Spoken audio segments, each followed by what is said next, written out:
آله وصحبه أجمعين. سبحانك لا علم لنا إلا ما علمتنا إنك أنت العليم الحكيم.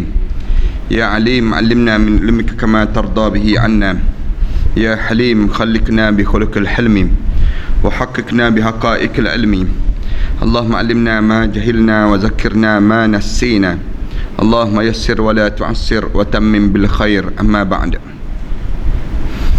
Para hadirin yang dirahmati sekalian, alhamdulillah kita syukur pada Allah kerana pada pagi yang baik ini kita diberi lagi kesempatan oleh Allah untuk kita berbicara pada tajuk 176 dalam membicarakan mengenai berhati-hatilah dan bertawakallah kepada Allah. Berhati-hati dan tawakal pada Allah ini maksudnya kita diajar supaya dalam hidup kitanya supaya kita sentiasa memandang dalam keadaan satu perkara itu pergantungan kita hanyalah kepada Allah. Dalam segala benda yang kita buat, jangan sampai peringkat kita tergelincir keyakinan kita kepada Allah. Tergelincir keyakinan pada Allah ini satu perkara yang merosakkan akidah seseorang. Bahkan hidup kita diajar supaya sentiasa bergantung pada Allah. Para hadirin sekalian, waktu mana para hadirin sekalian turun daripada rumah sebentar tadi, mulut kita sebut Bismillahi tawakkaltu ala Allah wala hawla wala quwwata illa billah. Bila kita nak balik saja ke rumah kita kejap lagi, kita pun sebut Bismillahi tawakkaltu ala Allah wala hawla wala quwwata illa billah. Waktu mana kita sebut Bismillahi tawakkaltu ala Allah, dengan nama kamu ya Allah aku bergantung penuh, tawakkaltu ala Allah, aku bergantung pada kamu dan tidak ada kekuatan dan tidak ada keupayaan kecuali kepada kamu ya Allah.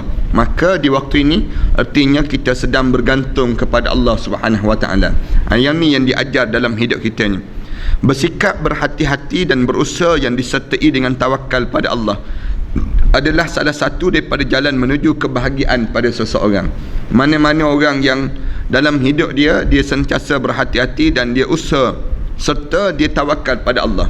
Dia cuba merancang, kemudian dia buat, lepas pada dia buat, kemudian dia tawakal. Maka itulah satu cara di antara orang yang ingin menuju kebahagiaan dalam hidup mereka.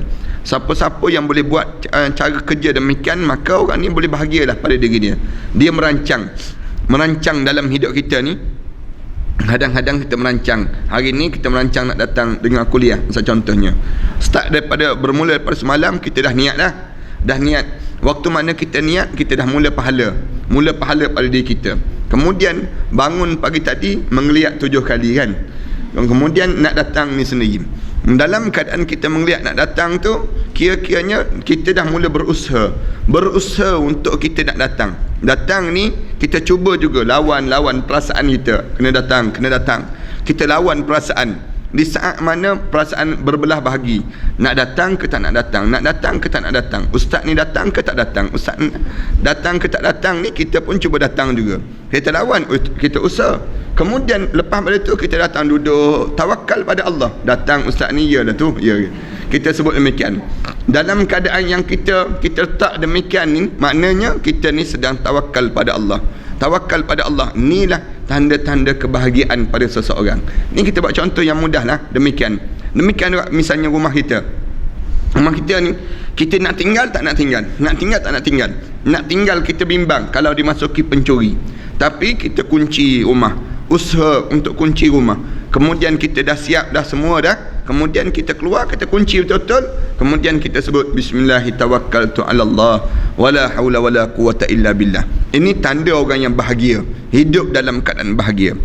Rasulullah sallallahu alaihi wasallam sendiri selalu memperlihatkan kewaspadaan dalam perang dengan memakai baju besi. Nak kira kira-kiranya kalau Rasulullah tak berhati-hati, tak ada sifat waspada, tak perlulah pakai baju besi. Kalau orang tanya kenapa tak pakai baju besi, tawakal, disebut demikian. Tawakal tu sepatutnya demikian. Kan kalau kita yakin sungguh dengan Allah, setengah-setengah orang kata kalau kita yakin sungguh pada Allah, buat apa kita nak pakai baju besi? Buat apa kita nak kunci rumah? Setengah-setengah orang kalau kita tanya pada dia, kenapa tak kunci rumah ni? Tawakal je, disebut demikian. Kenapa tak kunci kenderaan? Tawakal je. Dia ingat ke Allah ni jadi kuli dia ingat. Dia rasakan demikian. Dalam hidup kita ni, buat dulu satu kerja, usaha pada diri kita satu benda dengan tujuan untuk dikawal. Lepas pada kita dah kawal dah, betul-betul dah, barulah kita serah pada Allah Subhanahu Wa Taala.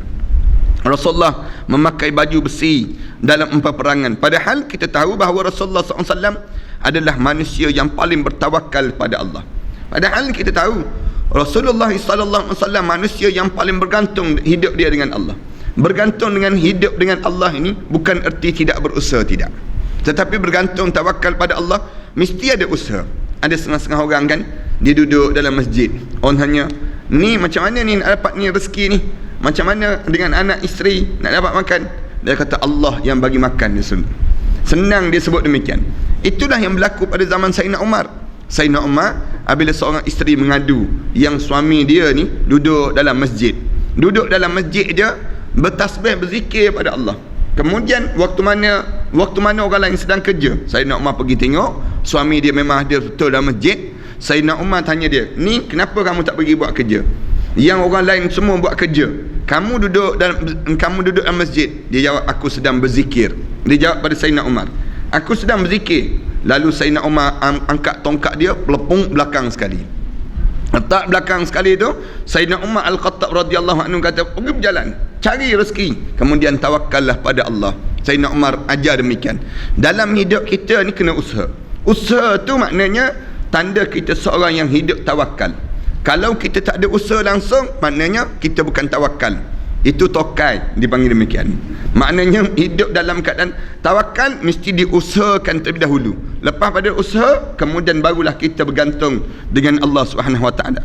Salah seorang sahabat bertanya kepadanya, apakah saya harus mengikat unta saya ya Rasulullah, atau harus bertawakal saja? Rasulullah sallallahu alaihi wasallam menjawab, iqilha wa tawakkal. Ikatlah tali kekang unta kamu, kemudian tawakkallah pada Allah.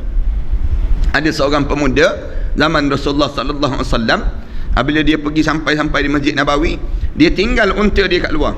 Dia tak ikat pun, dia naik-naik, kemudian dia turun-turun, tengok tak ada dah unta dia. Apabila tak ada unta dia pun sibuk cari-cari tak berjumpa. Apabila dia cari tak berjumpa, dia bagi tahu kepada Rasulullah. Rasulullah sallallahu alaihi wasallam sebut, kenapa kamu tak ikat ke tadi? Dia kata tak. Kenapa tak ikat? Aku tawakal. Dia sebut demikian. Tawakal. Rasulullah sallallahu alaihi wasallam sebut, iqilha wa tawakkal. Lain kali kata Rasulullah, ikatkanlah tali kekang unta kamu tu, kemudian lepas pada itu tawakallah pada Allah.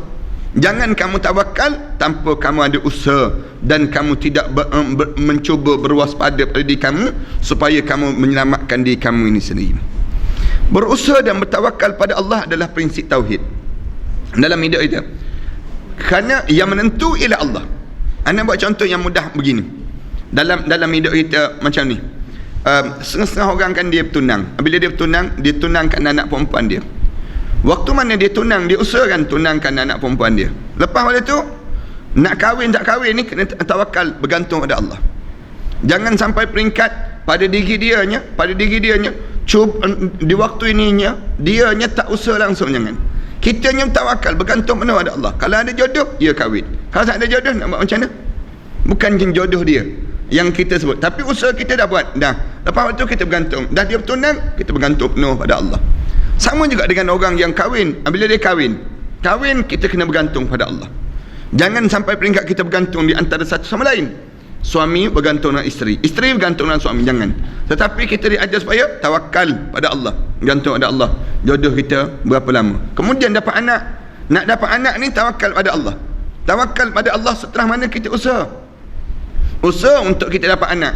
Bila kita usaha dapat anak, baru di waktu ini kita dapat anak, tawakal pada Allah. Anak nak bagi ni serah pada Allah Subhanahu Wa Taala. Ya Allah nak kurniakan bagaimana. Ada setengah-setengah orang kan, bila dah isteri dia mengandung, kemudian pergi cek doktor. Doktor kata cacat. Doktor sebut begini, doktor sebut perkiraan doktor ni, doktor sebut demikian. Lalu doktor kata cucikanlah, bersihkanlah. Anak kata jangan. Pastikan kita bergantung pada Allah, kerana Allah Subhanahu Wa Taala yang menentukan segala-galanya dalam hidup kita. Anda ingat lagi anak sulung anak tu, doktor boleh sebut. Doktor kata apa dia? Doktor kata ni cacat ni kalau keluar ni. Doktor sebut orang rumah terlentang, tak bergerak terus. Yang anak sulung lagi, doktor boleh sebut demikian. Doktor mendahului kuasa Allah, seolah-olah dia mengatasi kuasa Allah. Doktor sebut, kita tak boleh nak bayang lah macam mana lah anak cacat yang kita dapat. Anak sulung dapat anak yang cacat pula. Tapi doktor suruh cuci, anak kata jangan. Jangan, pergi jumpa dengan doktor yang lain lagi. Dapat pandangan yang lain lagi.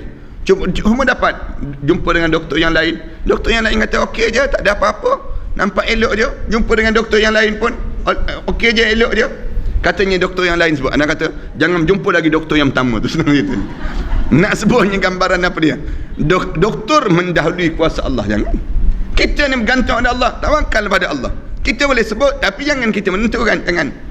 Kita boleh sebut, boleh jadi ada kemungkinan tanda-tanda nak berlaku demikian, tapi kita bergantung pada Allah. Keluar elok pun, tak cacat pun elok, maknanya tanda kekuasaan yang Allah Subhanahu Wa Taala jadikan. Ini bukan kita nak sebut pergantungan, bukan kita nak sebut hebat kita, tak, tapi kuasa Allah mengatasi daripada kekuasaan manusia.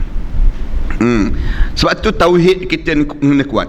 Jangan sampai kita goyah dengan ujian. Meninggalkan usaha dan hanya bertawakal pada Allah adalah sebuah kekeliruan dalam memahami syariat. Meninggalkan usaha semata-mata untuk bergantung pada Allah, ini satu kekeliruan dalam memahami syariat yang disusun dalam agama. Agama suruh tiap benda yang kita buat ni kita kena usaha. Macam kita sakit juga. Bila kita sakit, kena usaha untuk diubati. Jangan biarkan kita ni, biarkan pada diri kita kata tak apa, saya sakit. Siapa yang bagi sakit? Allah. Lepas tu nak sembuh? Allah juga. Nak. Kita sebut demikian. Lepas tu tak makan ubat? Tak. Kerana apa dia? Kerana Allah kan bagi sakit. Lepas tu Allah juga akan kena sembuh. Dia sebut demikian. Macam Allah ni kuli dia je. Dia nampak demikian. Tak. Dalam hidup kita ni, usaha lah pergi cari ubat. Usaha untuk menyembuhkan diri kita. Baiki, kemudian pulihkan. Kemudian lepas pada itu kita bergantung pada Allah Subhanahu Wa Taala dalam hidup kita. Sedangkan berusaha saja tanpa tawakal kepada Allah adalah satu kekeliruan dalam memahami tauhid kepada Allah Subhanahu Wa Taala. Berusaha ataupun dia bergantung penuh dengan usaha dia tanpa tawakal juga. Dia usaha je, dia buat dia tanpa dia bergantung pada Allah, pun rosak juga. Kalau kita tawakal saja tanpa kita usaha, rosak juga agama kita. Ini tanda orang yang hidup dalam keadaan confused dalam memahami konsep tawakal. Ataupun dia berusaha tanpa dia bergantung pada Allah, bagaikan orang yang tak beriman pada Allah.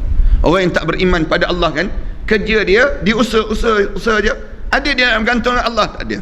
Tapi orang yang beriman pada Allah, dia akan bergantung penuh pada Allah Subhanahu Wa Taala dalam hidup dia. Kena tawakal ni hebatnya macam burung. Rasulullah SAW sebut tawakal burung macam mana. Kita belajar bagaimana tawakalnya burung. Pagi terbang dalam keadaan perut yang kosong, kata Rasulullah. Rasulullah SAW sebut tardu khimasan wa tarwihi bitanan. Rasulullah SAW kata pagi-pagi keluar, mulut cing keluar. Kemudian dalam keadaan usaha cari rezeki, balik pulang petang malam saja, wa tarwihi bitanan, penuh dengan perut dia yang kekenyangan.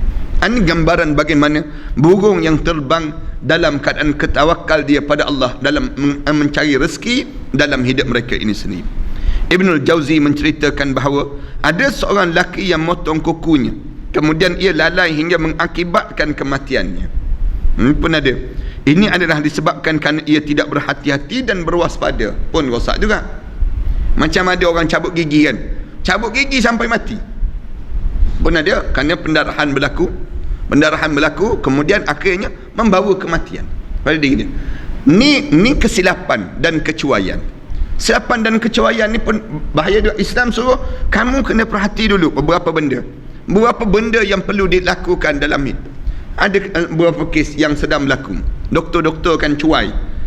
Memang betul doktor boleh buat operation, pembedahan dan sebagainya. Kadang-kadang waktu mana pembedahan dan operation itu, tengah-tengah operation tu berlaku apa dia? Jantung dah terhenti dah. Kadang-kadang jantung dah terhenti 10 minit, jantung terhenti. Dia hanya bergerak dengan yang namakan dengan apa dia? Yang bagi life support saja. Sepatutnya doktor tak sepatutnya membiarkan 10 minit ni terhenti, jantung ni terhenti. Waktu mana jantung ni terhenti 10 minit ni, doktor tengah buat operation, pakar bius ada dan sebagainya. Kesilapan, kecuaian manusia dipanggil. Kecuaian manusia ni yang menyebabkan akhirnya orang tu jadi koma. Jadi koma, ni khianat dipanggil. Orang yang tidak memahami tawakal pada Allah Subhanahu Wa Taala. Dia kena buat persiapan. Satu, doktor-doktor kalau dia nak buat pembedahan, dia ada pakar bius, dia ada pakar itu, pakar ini, 2-3 orang yang kawal pakar ni untuk nak pastikan apa dia, nak suruh selamat seorang ini sendiri. Waktu mana dalam pembedahan. Tapi kalau sekiranya kesilapan salah seorang kecuali tak berhati-hati, yang menyebabkan kerosakan akan berlaku. Dalam keadaan yang ni akan berlakunya, boleh jadi koma, tak sedar diri kerana kesan daripada di mana kesilapan yang dilakukan ini sendiri. Dan kita tengok banyak kan kes budak-budak yang baru lahir, kecuaian nurse, tersedak mati budak tersebut. Bagi susu je cuai, dibiarkan tak di mulut budak tu, baru lagi budak tu mana cerdik pun, mana boleh mengajar lagi pun, dia letaknya susu tu, ditinggalkan, kan tersedak dia. Waktu mana tersedak, lalu lemas yang menyebabkan kematian. Kecuaian yang ni dilarang dalam agama. Agama nak suruh apa dia?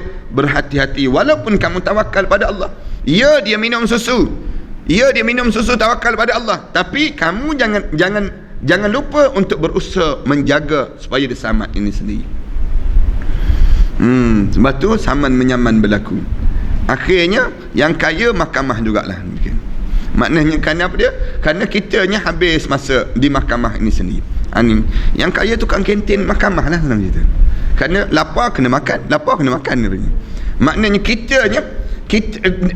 manakala kita pula masih lagi dalam keadaan kekalutan pada diri kita ni. Ada pula seorang lelaki yang pernah masuk kandang kaldai Sardan. Kerana tidak berhati-hati, maka dia disondol oleh kaldai itu dan terus meninggal dunia. Pun sama juga. Yang ni cerita kaldai yang kena rodok pada lembu, yang apa dia, yang ditanduk oleh kambing, mati pun ada juga. Kerana apa dia? Tak berhati-hati. Betul kamu tawakal, tapi kamu tak berhati-hati, kamu akan jadi rosak pada diri kamu ni sendiri.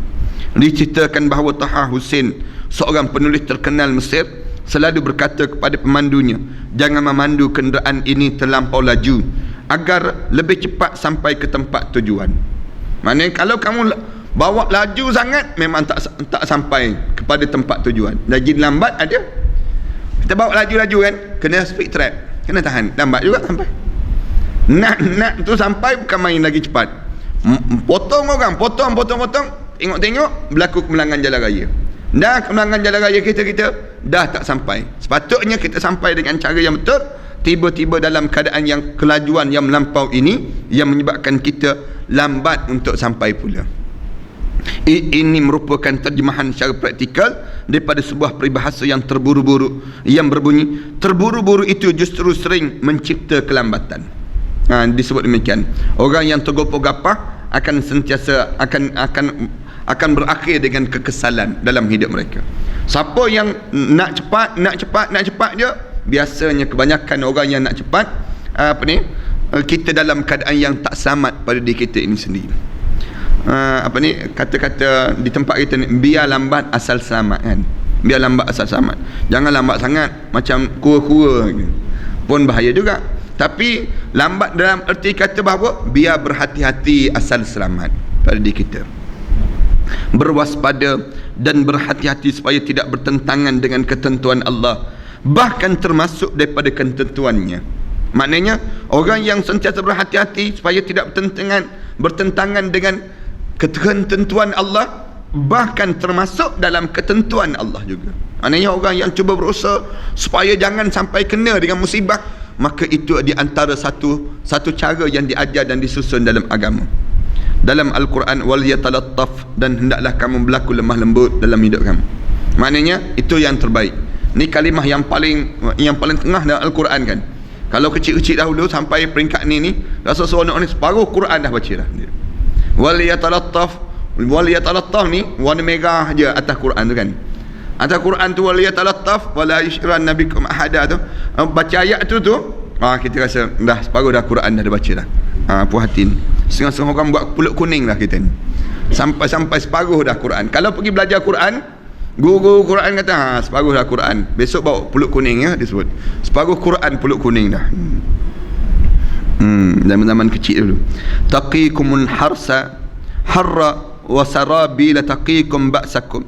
dan dia telah menjadikan untuk kalian pakaian yang dapat melindungi tubuh kalian daripada panas dan dingin, dan pakaian baju besi yang dapat melindungi tubuh badan kalian daripada senjata musuh di medan perang tersebut. Ini di antara cara yang Allah jadikan. Allah ajar supaya kamu memakai pakaian. Pakai pakaian untuk nak selamat diri kamu, supaya kamu jangan rosakkan diri kamu. Dengan tujuan apa dia? Tujuan untuk kamu bergantung pada Allah Subhanahu Wa Taala. Pergantungan kita kan, raihlah simpati orang lain. Cuba dapatkan dalam hidup kita ni simpati orang pada diri kita. Kerana dapat simpati orang dalam hidup kita ni akan membawa ketenangan dalam hidup seseorang. Kemampuan hamba untuk meraih simpati, cinta orang lain adalah merupakan satu daripada sekian cara untuk mendapat kebahagiaan.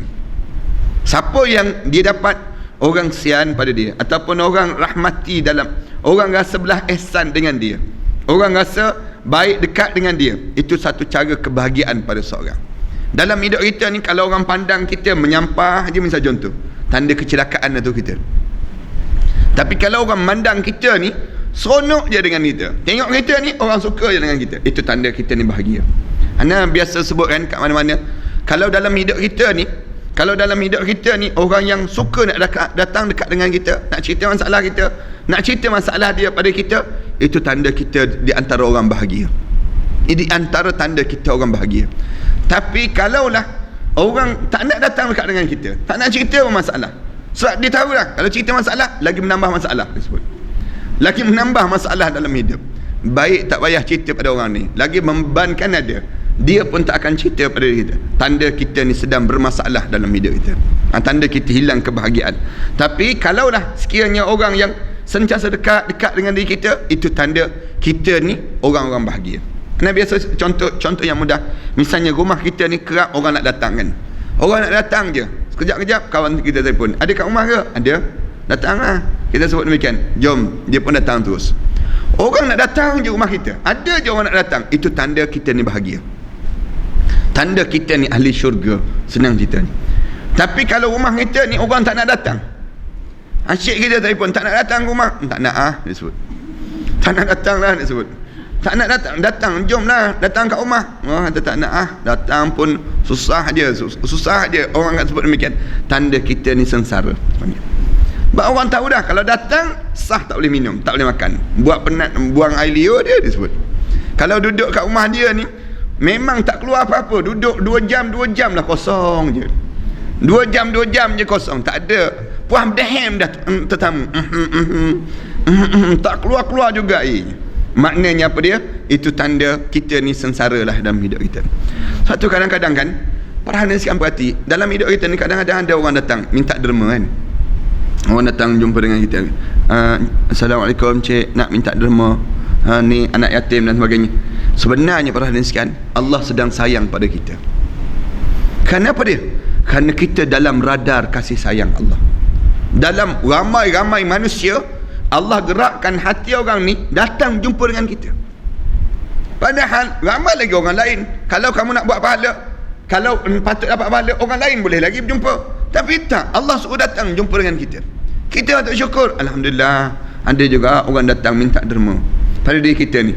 Ni salah orang tak, orang datang minta derma, menyampah aku, asyik dia je datang ni, orang ni je datang minta derma. Maknanya kita tak suka dengan kasih sayang Allah pada diri kita. Padahal kalau dah ada dah orang istihad, orang bagi tahu kan, tuan-tuan, ni kita nak buat derma, kita pergi masjid seorang, hari-hari lain tak ada di istihadnya, hari yang kita datang tu ada istihad. Istihad pula ada minta derma. Memang Allah sayang pada kita. Kenapa? Allah nak suruh bagi peluang pada kita, kita buat pahala. Kita buat pahala dalam hidup kita. Makna dalam lingkungan kita ni dalam lingkungan yang Allah kata kamu ni di antara orang-orang yang baik dan selayaknya untuk bagi derma. Itu cara demikian. Satu ini kita rasa syukur pada Allah. Kerana apa dia? Simpati itu berlaku bukan daripada makhluk Allah saja, bahkan datang daripada Allah Subhanahu Wa Taala. Kalau manusia berbuat baik untuk diri kita, Allah akan berbuat baik lagi untuk diri kita. Kesan daripada manusia yang sudah berbuat baik, hasil daripada tingkah laku kita yang baik ini sendiri. Orang ni orang bahagia. Yang ni yang berlaku pada Nabi Ibrahim AS berdoa, waj'al li lisani sidqin fil akhirin. Ya Allah, jadikanlah aku ni tutur bicara aku baik untuk orang-orang yang kemudian, ya Allah. Maknanya benda yang aku sebut ni membawa kesan sampai bila? Sampailah umat-umat yang lepas pada ni. Betul Nabi Ibrahim.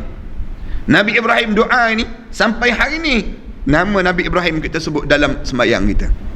Dalam sembahyang kita kan, Allahumma salli ala Muhammad wa ala ali Muhammad kama sallaita ala Ibrahim wa ala ali Ibrahim wa barik ala Muhammad wa ala ali Muhammad kama barakta ala Ibrahim wa ala ali Ibrahim. Kenapa Nabi lain kita tak sebut? Nabi Musa kita tak sebut, Nabi Nuh kita tak sebut. Nak sebutnya simpatinya manusia kepada Nabi Ibrahim ni berterusan walaupun dia sudah tidak ada. Macam kita ni, kalau kita dah tak ada pun tapi orang masih lagi sebut tentang kebaikan kita, tidakkah itu mendatangkan pahala?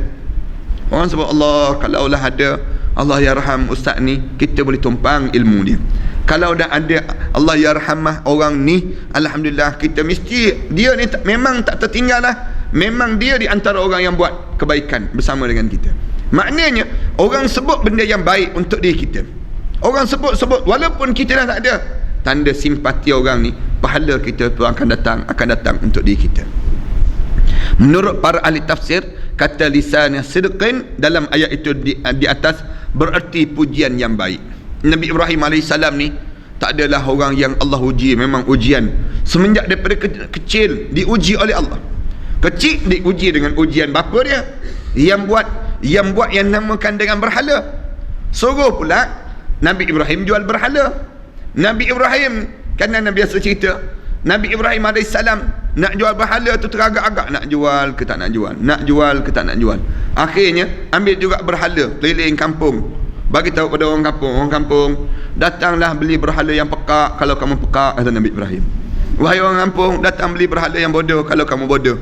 Nabi Ibrahim AS sebut dah terpaksa nak jual tak nak jual, bapa buat berhala. Nabi nak jual dalam keadaan yang kontradik, berlaku dalam keadaan dipanggil pertembungan. Fitrah kata tak betul, tapi ayah suruh buat juga, jual berhala. Kita boleh tengok macam mana keadaan Nabi Ibrahim AS. Sehingga balik sampai duduk menung je, ayah dia tanya, banyak laku? Tak laku satu pun. Kenapa tak laku? Orang cerdik-cerdik tak ada pun nak beli berhala yang bodoh ni, dia sebut pada bapak dia. Bapak dia kata, Ibrahim, kalau beginilah kamu jual, besok kamu kena MC tau, dia sebut. Kamu jangan lagi meniaga. Kalau kamu meniaga sampai bila-bila tak laku. Tapi dalam keadaan tak meniaga, Nabi Ibrahim AS tengok lagi masyarakat yang menyembah selain daripada Allah Subhanahu Wa Taala.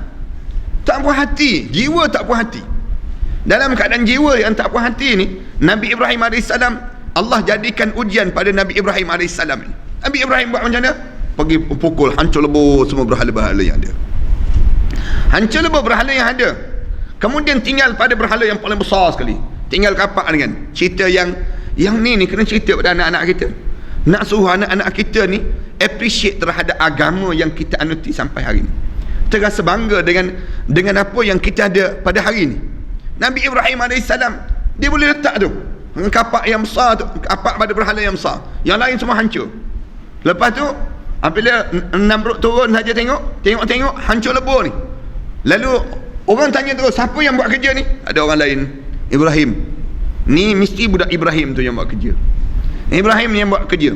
Dalam keadaan demikian, panggil pula Nabi Ibrahim. Nabi Ibrahim kata, manalah aku tahu, tanyalah berhala yang besar tu, kapak dengan dia kan. Dia kata, kapak dengan dia kan. Nabi Ibrahim menggunakan satu teknik dakwah, dipanggil dakwah, untuk nak mengajar pada masyarakat yang kebingungan dalam hidup untuk mengenali Allah. Ni lisan sidqin dia panggil demikian. Sehingga kan Nabi Ibrahim diuji lagi oleh Allah dengan ujian kekeluargaan. Kahwin tak dapat anak ni tentu ujian. Bukannya tanya orang kahwin yang tak dapat anak, dia tak boleh balik kampung orang asyik tanya, bila nak dapat anak ni? Lama bulan madu disebut. Dia menyindir, dia sindir. Mak mertua pula sindir. Kemudian jiran tetangga menyindir. Akhir tak nak balik kampung. Kenapa tak balik kampung? Ni sindiran. Akhirnya menyendiri. Nabi Ibrahim AS diuji oleh Allah dengan ujian. Kemudian dapat anak pula, diuji oleh Allah untuk sembelihkan anak. Allah, lisan sidqin, lidah yang disimpati sampai bila? Sampailah walaupun dia tak ada, di sana Allah bagi kelebihan pada Nabi Ibrahim AS. Dapat anak, dapat menantu pula tak berterima kasih. Menantu yang tak pandai menghargai kan. Nabi Ismail AS, Nabi Ibrahim AS pergi ke rumah dia, keluar seorang perempuan mengadu pula, dia tak kenal ni bapa mertua dia. Dia boleh sebut, dia kata, alah hidup susah lah dengan orang tua ni, dia kata. Cerita susah hidup dengan Nabi Ismail, mengadu cerita tentang, akhirnya Nabi Ibrahim dengar dia sebut, dia kata apa dia, tukarlah beranda ni, kalau anak kamu balik nanti suruh dia tukar beranda ni. Beranda ni memang beranda yang buruk sikit, dia sebut demikian. Maknanya gambaran hidup dalam keadaan keluh kesah, diuji dengan menantu yang demikian. Ni semua ni Allah jadikan ujian dalam hidup Nabi Ibrahim. Tapi ujian-ujian ini yang menyebabkan nama Nabi Ibrahim disebut di antara sebaris dengan Nabi Muhammad sallallahu alaihi wasallam. Itu hebatnya. Allah juga berfirman berkaitan dengan Nabi Musa alaihissalam. Nabi Musa alaihissalam, wa alqaitu alaika mahabbatan minni, dan aku limpahkan rasa cintaku kepada kamu. Nabi Musa demikian juga, diuji dengan bapa angkat. Ujian bapa angkat ni pun satu masalah juga. Yang bapa angkat yang korup dipanggil demikian. Bapa angkat yang jahat ini sendiri, dalam keadaan Fir'aun yang membesar Nabi Musa alaihissalam, tapi Allah jadikan ujian dengan ujian tersendiri. Para ahli tafsir menafsirkan mahabbah dalam ayat di atas sebagai kasih, sehingga dapat dikatakan dengan lain perkataan, bila ada orang lain melihat kamu, maka ia pasti suka kepada kamu. Biar jadi demikian. Wa alqaitu alaika mahabbatan minni. Ini setengah-setengah ayat kasih ni dipanggil ayat penunduk, dipanggil. Bagi orang-orang yang dia nak menunduk-nundukkan bagi di kalangan kita tu, dia bacalah doa-doa macam ni, ayat-ayat sedemikian rupa. Ada juga ayat-ayat yang dia kata, baca ayat kul in kuntum tuhibbunallah fattabi'uni yuhibbukumullah. Ni pun ada juga ayat yang demikian. Tapi ayat ni untuk anak-anak kita sebut wa alqaitu alaika mahabbatan minni. Biar anak-anak kita ni rasa kasih sayang pada kedua ibu bapa ini sendiri, rasa dekat dengan dalam hidup dia dengan keluarganya ini sendiri. Yalah, waktu mana belum kahwin kan, anak-anak ni betul-betul dengan anak kita. Tapi dah dia kahwin, dia ada dalam rumah tangga dia tak fikir lagi tentang mak ayah dia macam mana. Tapi sebelum dia kahwin, dia jaga mak ayah dia. Tapi lepas mana dia kahwin je, dia jaga keluarga dia pula. Dia dah tertinggal tentang mak ayah dia ini sendiri, kerana dia hilang kasih sayang. Tapi Allah kata, aku campakkan limpah rasa cinta aku kepada kamu wahai Musa alaihissalam. Cara Allah jadikan pada Nabi Musa alaihissalam. Dalam sebuah hadis sahih disebut, antum syuhada'ullah fil ard, kamu ni penyaksi Allah di atas muka bumi. Manakala kamu kesian pada siapa dia, Allah akan kesian pada orang ni. Kamu ni antum syuhada'ullah fil ard, belah kasihan kamu pada siapa? Orang yang alim, yang warak, kita kena cari simpati dia untuk diri kita. Kenapa? Kalau dia kesian pada kita, dia simpati pada kita, Allah pun untuk simpati pada kita. Kenapa dia? Kerana dia penyaksi pada pihak Allah, dia saksi bagi pihak Allah. Maknanya kalau dia dah dekat dengan diri kita, di waktu ini kita pun akan dekat dengan Allah. Ini yang disebut antum syuhada'ullahu fil ard, kamu ni saksi Allah di atas muka bumi ini sendiri. Maknanya dalam hidup kamu, dengan siapa kamu simpati, dengan siapa kamu ada belah ihsan, dengan belah ihsan yang kamu ada itu, untuk orang tu kamu akan dapat sama dengan nikmat yang Allah kurniakan pada diri kamu ini sendiri. Sedangkan lidah manusia itu ada pena kebenaran, ada kata-kata yang penuh dengan kebenaran. Maknanya manusia ni dia akan sebut, ya Allah, bagusnya orang ni, ya Allah, rahmatilah dia, ya Allah. Biar orang sentiasa sebut pada diri kita, Allah, beruntungnya kita ada dengan dia. Biar orang sebut, aku boleh menumpang dia, ya Allah. Kita boleh sebut sampai peringkat demikian. Bila kita boleh sebut sampai peringkat demikian, dengan simpati ini berlaku pada diri kita, maka Allah akan turunkan rahmat Allah untuk orang ni. Nak pada benda demikian pada diri kita. Jangan sampai orang sebut pada kita dengan benda yang buruk. Ya Allah, menyampahnya aku hidup dengan orang ni saja. Ya Allah, akunya, ya Allah. Jangan orang sebut satu benda yang benci pada kita, jangan. Ya Allah, bilalah dia ni nak mati, ya Allah. Bilalah dia ni nak mati. Esoknya hidup dengan orang yang macam ni, ya Allah. Maknanya apa dia? Maknanya hilanglah simpati Allah untuk orang ni. Hilang. Biar kita ni menjadi dapat simpati dengan cara macam mana? Bila orang yang wara', orang yang alim ni, dia nampak saja pada kita, disebut benda-benda yang baik. Rahmat Allah lah untuk diri kita dipanggil. Disebut juga dalam hadis sahih yang lain bahawa Jibril berseru pada para malaikat yang ada di langit. Malaikat Jibril sebut, sesungguhnya Allah telah mencintai si fulan, maka cintailah dia. Malaikat Jibril akan sebut pada seluruh malaikat-malaikat di langit, Allah telah sayang pada orang ni, kamu sayanglah pada dia. Para malaikat yang ada di langit pun mencintailah si fulan itu. Begitu juga para penduduk bumi, dijadikan Allah mencintai si fulan itu. Sehingga kan kalau dia berjalan, seluruhnya akan bercakap, ya Allah, rahmatilah dia, ya Allah, rahmatilah dia. Kan kita baca dalam hadis Rasulullah SAW sebut, kalau orang yang baik dia berjalan saja, butiran pasir ini akan berbicara, ya Allah, rahmatilah dia, ya Allah, rahmatilah dalam hidup dia, ya Allah. Pokok-pokok akan sebut, segala benda yang ada ni, melihat saja kita lalu saja akan sebut benda yang baik untuk diri kita, doa yang baik dari kita. Kerana apa dia? Kerana kita sudah rapat dengan Allah. Apabila rapat dengan Allah, seluruh makhluk Allah di langit dan juga di bumi akan bercerita tentang diri kita, akan sebut tentang diri kita. Ni sebab tu syaitan akan takut dengan orang yang alim yang tidur. Orang alim tidur tu dia takut. Tapi orang yang jahil yang tidur dia tak takut. Tidurlah, lagi elok engkau tidur disebut. Lagi elok yang jahil tidur. Tapi orang alim tidur, syaitan takut. Tidur pun takut, bangun pun takut. Syaitan menjadi takut dengan orang yang demikian. Kenapa takut? Tidur orang alim, tidur membawa kebaikan untuk diri dia, membawa tenaga yang baru, dia akan buat benda yang baik. Lepas pada dia bangun daripada tidur dia akan dapat kebaikan daripada dia tidur dia ni, yang menyebabkan akhirnya dia bangun, dia akan buat kerja yang amal soleh lagi. Tapi orang yang jahil tidur, syaitan akan gembira, bagus tidur juga akhirnya disebut. Itu beza dipanggil demikian. Kita sama juga dalam hidup kita. Kalaulah sekiranya yang baik ni Allah istihar, orang ni aku sayang, wahai malaikat, kamu semua sayang pada dia, semua penduduk-penduduk bumi kamu menyayangi dia, akan butiran pasir di pantai akan menyebut nama kita. Kita boleh bayang bagaimana kita lalu saja, pepohonan, dedaunan ini akan sebut nama kita. Nama kita, Allah, ya Allah, rahmatilah dia, ya Allah. Tengok memandang kita ni semua seronok. Matahari akan sebut nama kita, awan-awan akan menyebut nama kita. Setiap kali mana kita bergerak, semuanya disebutkan apa dia? Kerana kita dicintai di sisi Allah. Tapi cuba kita dibenci di sisi Allah.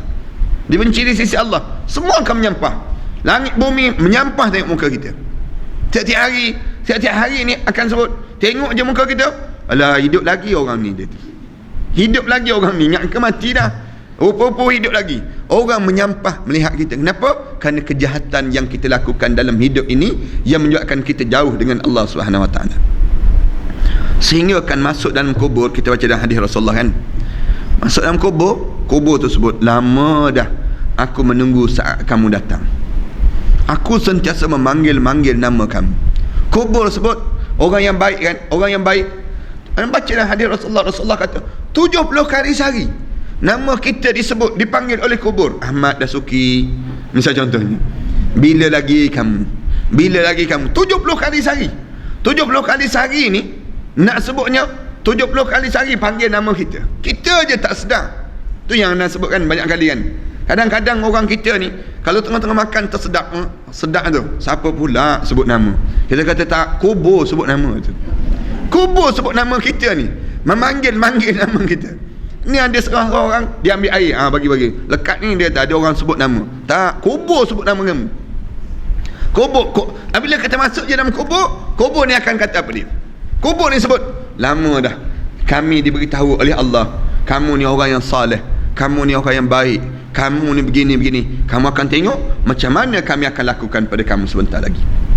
Masuk dalam kubur, suara yang pertama kedengaran lepas pada kita masuk dalam kubur, tanah yang kat bawah ni. Tanah ni kita dah baring kan. Bila kita baring sebelah kanan, lambung kanan tu, ni tanah ni sebut, apa khabar? Dia tanya, apa khabar? Senang ceritanya. Tanya kita apa khabar tu, kita dah mula, ada suara. Ada suara. Tanah ni sebut, kamu akan boleh tengok macam mana aku akan buat pada engkau sebentar lagi. Di saat mana kita dah mula ditutup dalam liang lahat itu, gelap dalam kubur ini. Kemudian kita dah kita dalam keadaan bau tanah yang baru lagi ni. Yang baru lagi. Kita tahu keadaan demikian. Tanah ni sebut, kamu akan lihat bagaimana aku akan lapangkan kamu, jadikan kamu di kalangan hamba Allah yang saleh. Kemudian malaikat datang, malaikat tanya soalan. Tanya soalan yang mudah je. Tanya soalan Rasulullah SAW sebut, ma rabbuka wa ma nabiyuka wa ma dinuka wa ma kiblatuka. Ditanya soalan demikian, kita menjawab, Allahu Rabbi, Muhammad Rasuli, Muhammad Rasul aku. Jawab soalan ni. Habis tu, numu kallil arusah, tidurlah bagaikan malam pengantin baru untuk diri kami. Lalu Allah lapangkan kubur kita seluas 600,000 tahun perjalanan. Baca dalam hadis Rasulullah SAW, kubur itu akan jadi lapang dan dia akan berubah menjadi warna hijau. Menjadi warna hijau, ketenangan pada diri kita ni. Lapang sejarak mata memandang. Lapang je terus. Ni orang yang mukmin, orang mukmin.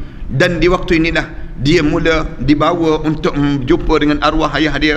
Dia mula berjumpa dengan arwah ibu dia. Dia akan berjumpa dengan arwah suami dia. Dia akan berjumpa dengan arwah anak-anak dia yang saleh ini. Mula kita berjumpa. Masing-masing bila berjumpa je, mula-mula berjumpa, masing-masing tunjuk, tengok kain kapan. Cantik kan? Kain kapan. Siapa yang kapankan kamu tadi? Anak saya yang paling saleh yang kapankan saya. Anak saya yang paling saleh yang kapankan saya. Cantik tak kain kapan? Masing-masing berbangga dengan kain kapan masing-masing. Di hari yang pertama, Allah dah bagi peluang lagi. Jalan dan dia bergerak. Lalu orang-orang ni kata, biarkan dia baru je berjumpa dengan Allah. Dia tentu dia penat lagi. Di kalangan illiyin ni akan kata apa dia? Dia akan sebut, dia kata dia masih lagi penat. Sabarlah, dia kata. Sabarlah sekejap lagi dah dia hilang penat dia, kematian dia tadi. Nanti kita akan tanya bagaimana keadaan kekeluargaannya pula. Lepas pada tu kita dah mula segar sikit daripada perjalanan kematian tadi, segar sikit. Lalu di waktu ini akan tanya terus, macam mana keadaan anak, macam mana keadaan suami saya, macam mana keadaan. Dia akan tanya terus, kamu jiran saya kan, kamu gini, dan macam mana keadaan anak-anak saya. Dia sebut, anak-anak sebelum saya mati tadi, dia sempat ziarah, dia sempat begini, dia sempat begini. Dia akan sebut cerita-cerita keadaan yang berlaku. Dia pun sebut. Kemudian ditanya lagi, macam mana keadaan orang ni? Orang ni dia dah meninggal, tak berjumpa ke? Tak berjumpa tu, masing-masing menangis terus. Allah, dia dalam sijin, na'udzubillah min dzalik. Perjalanan ni kita akan temu. Tak percaya, tunggu mati. Senang cerita ni. Nabi sebut demikian. Maknanya tunggu mati je, masuk je dalam kubur nanti, kita akan tahu keadaan. Malam pertama Allah bagi tengok balik mayat kamu, tengok mayat. Malam ketiga datang balik, tengok mayat.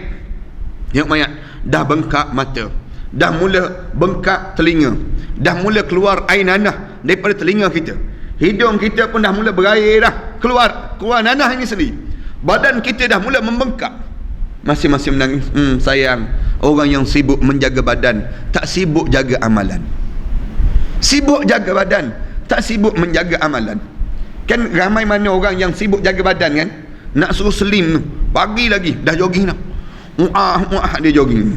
Nak suruh jaga badan dia jaga tubuh badan dia. Amalan tak peduli, tapi sibuk jaga badan, dia tak jaga yang dinamakan dengan amalan dalam hidup dia. Allahu Akbar. Sebab tu Rasulullah SAW sebut, apabila Allah cinta pada kita, sehingga kan bumi kubur akan menunjukkan bagaimana cara dia mencintai kita. Mencintai kita nanti. Penampilan yang selalu ceria, tutur kata yang lembut, dan akhlak yang baik akan melahirkan simpati orang lain. Macam mana nak suruh orang simpati dengan kita? Di antara bendanya, penampilan kita yang selalu ceria. Jumpa dengan orang tu, jangan mencuka muka. Mencuka muka kan, masam je. Masam jangan. Jumpa dengan orang, sebanyak mana pun masalah, ceriakanlah wajah kita. Maknanya, jangan cuba untuk diri kita ni, orang jumpa dengan kita, orang tu tak ada masalah, dia tengok kita, dia pula bermasalah. Tengok kita kerana kita ada masalah. Kerana apa dia? Dalam hidup, kadang-kadang hidup kita yang banyak masalah ni, hidup kita yang banyak masalah, jumpa dengan orang yang dia tak ada masalah, dia berjumpa dengan kita, biar dia jadi tenang dan lapang dengan diri kita. Jana penampilan yang ceria. Kata Rasulullah sallallahu alaihi wasallam, di antara manusia yang penampilan yang paling indah pada wajah Rasulullah sallallahu alaihi wasallam. Susahnya, yang susah itulah pahala. Rahasian kita susahnya ustaz nak buat. Yang susah itulah pahala. Yang senang itu biasanya dosa. Mengumpat kan senang, senang je mengumpat. Tapi yang senang je dapat dosa.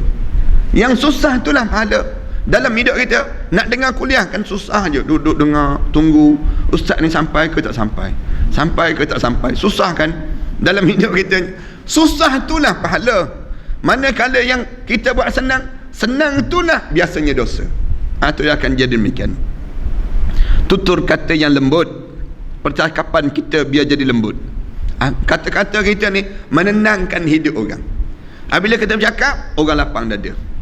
Jangan kita bercakap, nak suruh orang simpati dengan kita, cakapan kita ni jadi lapang dada orang. Ada orang yang dia bercakap tak lapangkan dada orang. Tak. Ada kan serasa orang, kalau kita duduk dengan dia cakap, kita kata bercakap, Allah sedapnya, cakap lagi, tak apa, kita rasa lapang je dengan dia bercakap. Tapi ada orang yang kalau dia bercakap je, kita kata, boleh tak engkau tak bercakap? Kita sebut, kalau bercakap susah hati rasanya. Boleh tak kalau tak bercakap? Biar kita ni, kalau kita bercakap, biar lapang dada orang. Lapang dada orang. Orang dengar tu seronok je. Tak kira siapa di kalangan kita. Kita ni menenangkan hidup orang ke ataupun menyusahkan hidup orang dalam hidup kita. Dan akhlak yang baik akan melahirkan simpati orang lain. Pribadi yang baik, dia akan melahirkan simpati orang terhadap diri kita. Tingkah laku kita. Sikap yang lembut adalah faktor yang kuat untuk menarik simpati orang lain. Lemah lembut dalam hidup kita ni, bukan lembut tu jadi macam sotong tu, tak. Nak sebut bukan lembut jadi macam geng-geng softland tu kan, geng-geng yang pondan ni, tak. Nak sebutnya lembut itu dalam erti kata yang diajar dalam syarak. Ada benda yang kita boleh tegaskan, maksudnya itu pun kelembutan dalam ketegasan. Itu dia panggil demikian. Atas dasar itulah Rasulullah sallallahu alaihi wasallam pernah bersabda. Rasulullah sebut, maka narifku fi syai'in illa zanahu wa ma nuzik minhu syai'in illa syanah. Rasulullah sallallahu alaihi wasallam sebut, segala sesuatu yang diiringi dengan kelembutan, maka narifku fi syai'in, dalam satu urusan, illa zanah, dia akan menambahkan lagi benda yang baik, menambahkan lagi benda yang baik. Illa zanah. Rasulullah SAW sebut, lagi kamu lemah lembut, lagi kamu ada seni dalam hidup kamu ni, seni rifq, maknanya kamu berseni pada diri kamu, maka dia akan menambahkan lagi kebaikan dan kebaikan. Para hal sekian berseni dalam masak kan, masakan kita ni akan lain rasa dia. Tapi cuba tak ada seni, kerah je, campak je, tak kira rasa nak campak yang tu, campak rasa pun semacam je rasanya, semacam je pada diri kita. Seni, kita tengok pertukangan kan, orang yang bertukang, dia seni dia tu, kita boleh tengok kehalusan seni dia lagi menambahkan nilai. Lukisan, kita tengok lukisan yang penuh dengan seni lagi menambahkan nilai lukisan itu. Ada demikian juga dalam pribadi seseorang, lagi berseni seseorang, lagi ada dalam keadaan yang tindak laku dia yang elok dan cantik, lagi lembut cara dia, lagi menambahkan nilai kebaikan untuk diri dia. Itu dia cara demikian. Anak cerita waktu mana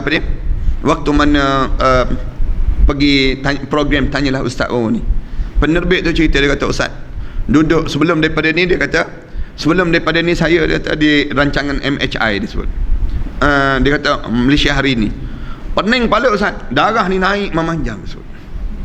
Darah tinggi saya Ustaz. Penerbit tu Kak Syam, perempuan, dia kata darah naik. Tapi apabila saya dipindahkan ke program Tanyalah Ustaz, darah saya cantik dia sebut, darah saya elok je, dia kata tenang je hidup saya, dia sebut lapang. Tiap-tiap pagi dengan kuliah dia, tiap-tiap hari pula tu, dengan selama 4 tahun dah bangun, dia kata bangun pukul 4 pagi ni, tiap-tiap, kalau hari Minggu je kena bangun 4 pagi, Kenapa? Rancangan live. Live kena sampai awal. Di studio pukul 5 kena sampai dah. Kemudian nak tunggu nak set up ni, dia kata. Tapi dia kata, indah rasa hidup. Tenang je rasa hidup. Alhamdulillah Allah bagi. Sempat juga ada seorang penerbit, seorang lagi, Nasran Hasan tu. Dia kata apa dia? Dia kata, dia kata, Ustaz, boleh bangun awal, tinggal dekat Kajang, datang ke TV3 tu, Seri Pentas di Damansara ni, naik motor je. Naik motor ni, dia kata, pukul 4 pagi, naik motor, kemudian pergi, nak jadi penerbit ni, nak jaga program ni. Dia kata, tapi boleh sujud pada Allah 2 rakaat, cukup dah Ustaz. Boleh sujud pada Allah pagi, setiap minggu demikian. Dia kata, inilah hidup saya rasa lagi lama, lagi saya rapat dengan orang-orang alim. Lagi lama, saya cari ustaz-ustaz yang baru. Saya cari lagi orang ni, dia kata, lagi menambah kebaikan. Tapi waktu mana rancangan tu nak kena susun, nak kena betul-betul. Kamera 1, kamera 2 nak kena jaga. 2-3 benda ni nak suruh jadi seni. Nak suruh apa dia? Keluarnya hasil yang baik. Nampak senang je, kita kata nampak macam ustaz cakap seorang. Tak, dia ada benda lain lagi. Benda lagi lain yang sedang ditacap ini untuk nak menambahkan nilai tambah, dia panggil demikian. Demikian dalam hidup kita. Maka narifku fi syai'in illa zana. Mana-mana orang yang ada seni dalam hidup dia, satu benda, dia akan menambahkan lagi kebaikan untuk dia. Wa ma nuzi'a min syai'. Mana-mana orang yang membuang seni tadi, maknanya buang benda yang sepatutnya lemah lembut, lentuk kamu dengan dalam kehidupan kamu, illa syanah, bahkan dia akan menambahkan lagi keburukan pada diri kamu. Para hadirin sekalian, kita bercakap dengan anak kita. Kalau kita bercakap tengking dengan dia, lagi keras dia. Kita bercakap tengking je, cakap tengking dengan dia. Engkau ni nak jadi apa? Kata lagi lama-lama dia keras je, lagi seksa kita kan. Nak pensan je rasa. Kita jadi demikian. Tapi cuba kita bercakap dengan dia lemah lembut. Cakap je, adik ni semenjak daripada dalam kandungan lagi, mama dah panggil nama adik. Tu dia sentuhan dia panggil. Sentuhan kita sebut pada dia. Adik tahu tak, waktu mana adik keluar dahulu, mama jaga adik begini, Umi jaga adik macam ni. Kemudian kita sebut pada dia, dia pun dengar. Lama-lama mengalir mata dia terus. Dia mengalir mata terus. Sayang dia tu dekat terus dengan kita. Kenapa? Ar-rifq, Rasulullah SAW sebut. Seni, dia panggil demikian. Para hadirin sekalian, perhati dalam hidup kita ni, kalau kita berseni dalam budi bicara kita, soal bicara kita, kita akan dapati bagaimana kebaikan yang akan datang untuk diri kita ni sendiri. Rasulullah sallallahu alaihi wasallam juga bersabda, man yuhram rafqa yuhram khaira kullah. Mana-mana orang yang mengharamkan diri dia lemah lembut, seni, maknanya pada diri dia tak ada lemah lembut pada diri dia, Allah mengharamkan keseluruhan kebaikan untuk diri dia. Tak ada kebaikan langsung untuk diri dia. Maknanya pada diri dia ni, dia sudah cabut daripada diri dia yang namakan dengan kebaikan untuk dia. Para hadirin sekalian, perhati dalam hidup kita, kalau kita boleh bercakap dengan lemah lembut, lain. Kadang-kadang kan, anak perhati, waktu mana kena tahan pada polis kan, polis tahan, setengah-setengah orang nak bila kena tahan pada polis, ni kenapa cik? Nak ada apa? Kata laju. Berapa laju? Dia tanya. Dia sebut 120, kawasan 70. Lepas tu saman dia sebut. Memang kena saman. Memang kena saman. Tapi kalau cuba kena tahan pada polis, kenapa cik? Laju Allah, saya tak perasan, memang saya kalut sikit nak cepat. Kenapa nak cepatnya? Ni kawasan bahaya ni, kawasan bawa dengan kadar lebih pada kadar had ni. Saya nak khutbah Jumaat cik, saya nak khutbah Jumaat. Dia memandang tu, dia pun, oh ni ustaz ya? Saya memang saya nak kena khutbah, saya bekerja sikit. Dia kata tak apa ustaz jangan, lain kali jangan laju sangat ustaz, dia kata. Kan senang tu, anak perasan sangat. Waktu mana kena, jangan lawan. Kalau kita lawan, lagi benci orang. Kita sebut, saya minta maaf lah, memang. Tapi kalau dia kata tak ada maaf bagimu, misalnya contoh, tak ada maaf bagimu, kita nak buat macam mana? Dah nak, memang Allah dah tulis dah untuk diri saya kena terima. Dia pun kesian, akhirnya tak sama-sama nak sebutnya. Kadang-kadang waktu mana anda berapa kali kena tahan. Nak tahan tu lesen dia sebut Allah lesen je, kita pun keluar slow bagi pada dia. Laju memang laju sikit, saya ada kerja sikit. Lepas tu tengok ni Ustaz Ahmad Dasuki dia tanya. Kata saya Ustaz, saya ada 2 soalan nak tanya Ustaz. 2 soalan nak tanya. Saya dia sebut saya ni berulang-alik ni lebih pada 90 km setiap hari Ustaz. Saya boleh jamak tak boleh jamak, dia tanya. Kita jawab soalan dia, boleh jamak dah lebih pada 90 km setiap hari kerja. Oh gitu. Kalau boleh jamak ni maknanya boleh kasar lah Ustaz. Boleh kasar kata sebab. Ambil lah Ustaz ni saman ni dia kata tak jadi ni. Lesen ni Ustaz ambil balik. Ustaz bawa slow-slow sudah Ustaz, dia kata. Depan tu ada satu lagi speed trap dia sebut. Dia sebut pula. Nak sebut gambaran apa dia? Cuba lemah lembut. Belajar lemah lembut, kamu akan dapat kebaikan. Tapi cuba kamu kasar, kamu akan hilang kebaikan dalam hidup kamu. Ini contoh yang mudah lah. Kadang-kadang kan kita pergi ke kedai, tunjuk ke kedai, berapa harga ni? RM70. Allah, RM70 mahalnya gitu sebut. Saya kebetulan ada RM50 je sebut. Dia tunjuk tu RM50. RM50 sekeping ni je gitu. Dalam keadaan macam tu, kita tunjuk lama-lama tuan kedai ni mandang, bagi je lah. Dia lemah lembut itu membawa kebaikan untuk seseorang. Seorang ahli hikmah mengatakan, kelembutan itu mampu menarik ular keluar daripada lubang persembunyiannya. Sebisa mana pun orang, kalau kena dengan lemah lembut, lepeh terus. Lepeh terus dia, cair terus. Isteri kan dekat dengan suami dia. Bang, saya memang berkenan. Memang saya nak. Tapi lama sikit lagi sebut lagi. Bang, saya nak yang tu bang. Lama-lama bosan dah suami tu. Beli juga. Okay. Nak sebutnya kesan apa dia? Lemah lembut isteri membawa kebaikan dalam rumah tangga ini sendiri. Cuba kata abang, tak reti-reti bahasa lagi. Dia sebut demikian. Guna je bahasa yang demikian. Kena terus dia. Orang-orang barat mengatakan ambillah madunya, tapi jangan hancurkan sarang lebahnya. Jangan rosakkan. Nak ambil madu, anda tengok macam mana orang ambil madu daripada Thailand. Anda pergi tempat madu tu, dia tolak begitu je. Dia tolak lebah tu, dan dia boleh perah ambil madu tu.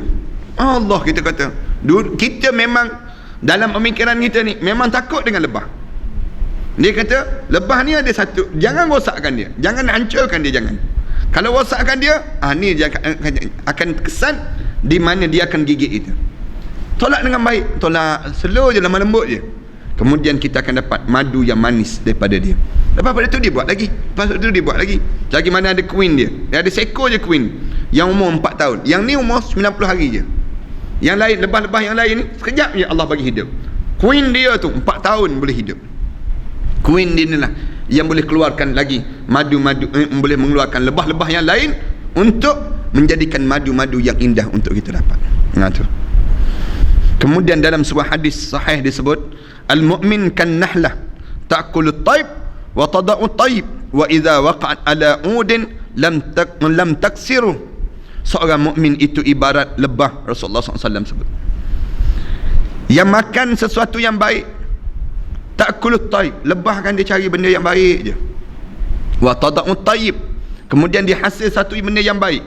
Wa idza waqa'at ala udin lam taksirhu, kalau dihinggap di atas dahan, dia tak pernah mematahkan dahan itu. Orang mukmin gambaran lemah lembutnya dalam hidupnya bagaikan lebah ini sendiri.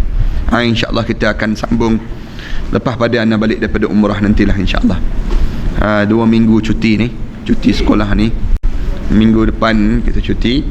Kemudian minggu satu lagi tu dua kali Rabu lah kita tak ada insyaAllah. Mudah-mudahan kita diberi kekuatan di sisi Allah, dan Allah panjangkan umur kita, dan Allah permudahkan urusan kita insyaAllah. Sallallahu alaihi wasallam Muhammad wa ala alihi wa sahbihi wasallam. Alhamdulillahirabbil alamin. Bismillahirrahmanirrahim. Alhamdulillahirabbil alamin. Wassalatu wassalamu ala rasulil amin wa ala alihi wa sahbihi ajma'in. Allahumma ighfir dhunubana wa liwalidina warhamhuma kama rabbayana shaghira wal jami'il muslimin wal muslimat والمؤمنين والمؤمنات الأحياء منهم والأموات. اللهم إنا نسألك الهدى والتقى والعفاف والغنى. اللهم إنا نسألك سلامة في الدين وعافية في الجسد وزيادة في العلم وبركة في الرزق وتوبة قبل الموت ورحمة عند الموت ومغفرة بعد الموت. اللهم حون علينا في سكرات الموت والنجاة من النار والعفو عند الحساب. ربنا عليك توكلنا وإليك أنبنا وإليك المصير. ربنا آتنا في الدنيا حسنة وفي الآخرة حسنة وقنا عذاب النار. صلى الله على سيدنا محمد وعلى آله وصحبه وسلم. الحمد لله رب العالمين.